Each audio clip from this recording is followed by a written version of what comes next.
Star Trek: Strange New Worlds returns for Season 3 with an action-packed and completely gratifying end to the cliffhanger that Captain Christopher Pike, Anson Mount, and the USS Enterprise confronted against the Gorn.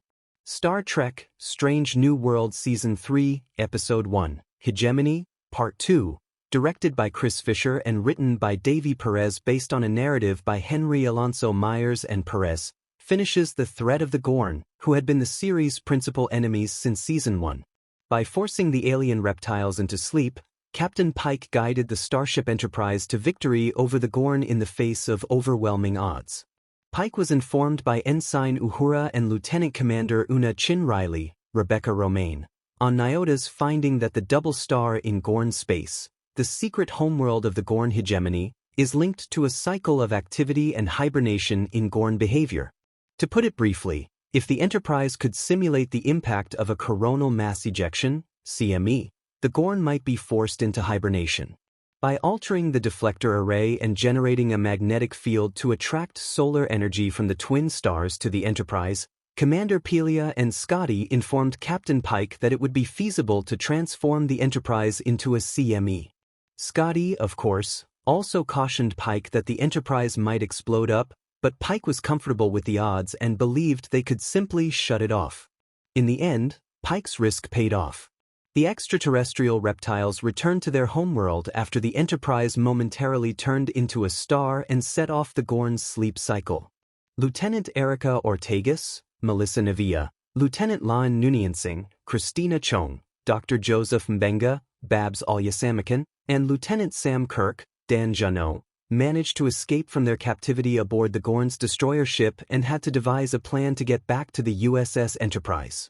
Although Lan had to deal with the anguish of her early Gorn kidnapping, her prior knowledge was crucial in rescuing the Parnassus Beta people who had been abducted and taken as food for the Gorn. Lan bravely concluded that saving the Parnassans was just as important as her and her comrades' escape. Lan downloaded the transport codes for every prisoner from Parnassan by gaining access to the Gorn's databanks. After battling the Gorn, the Starfleet officers escaped to a hunter ship, but one of the Gorns stabbed Ortegas in the torso, gravely injuring her. Nevertheless, during their escape, Lieutenant Ortegas insisted on piloting their stolen Gorn hunter ship. Erica avoided their Gorn assailants and made it to the Enterprise despite suffering severe blood loss. Before the Gorn destroyer returned to the hegemony to hibernate, the Enterprise managed to carry all of the Parnassans on board, in addition to transporting Lan, Mbenga, Kirk, and Ortegas to safety. Nurse Chapel had intended to put Captain Marie Battelle in stasis to give her time to recover from her Gorn illness, but this plan was thwarted by the fact that Marie is allergic to cryoserum. Together, they determined that infusing Battelle with No. 1's genetically altered Illyrian blood would help her fight the Gorn virus, even though it only gave Marie a 14% chance of surviving. Lieutenant Spock offered to help Chapel. Spock devised an alternative after being forced to perform surgery to remove the baby Gorn that was poised to explode. In order to keep the Gorn from exploding out of Battelle's flesh to feed, the Vulcan science officer thought outside the box and proposed satiating them. Battelle was saved by the unconventional solution that Spock and Chapel came up with. Christine and Spock succeeded in making the Gorn DNA inert, but they were unable to extract it from Battelle. Although the Gorn are now a part of Battelle, she survives. Chris and Marie now have a chance at a future together, but it's unclear what this means for Battelle and a relieved Captain Pike.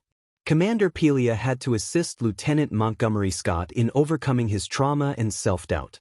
When his former ship, the USS Stardiver, was destroyed, Scotty's first task was to replicate the cloaking device he had jerry-rigged to hide from the Gorn. The lieutenant was forced to finish his working cloak after Pelia, his former Starfleet Academy instructor, deceived him into thinking the Gorn was attacking. Pelia knew that Scotty performs best under duress. The USS Enterprise was able to return to Gorn space without being seen as a result.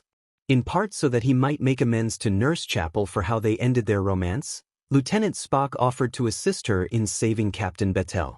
In the musical episode, Subspace Rhapsody, of Star Trek: Strange New Worlds, Christine publicly dumped Spock with a song, causing him to feel sad and humiliated. Nevertheless, at the end of Star Trek: Strange New Worlds Season 2, Spock put his life in danger to save Chapel from the wrecked shell of the USS Cayuga, and the two of them battled a Gorn to escape. While accepting Spock's apology, Chapel reaffirmed that she would still be departing for 3 months to work with Dr. Roger Corby, Killian O'Sullivan, on her archaeological medicine studies. They are no longer together, and Spock was cautioned by Christine not to do anything romantic, like wait for me. After he and Chapel saved Captain Battelle, Spock appeared to understand the message and they parted ways as friends. Naturally, Chapel's two suitors will eventually meet in person, and Dr. Roger Corby will shortly make an appearance in Star Trek: Strange New Worlds Season 3.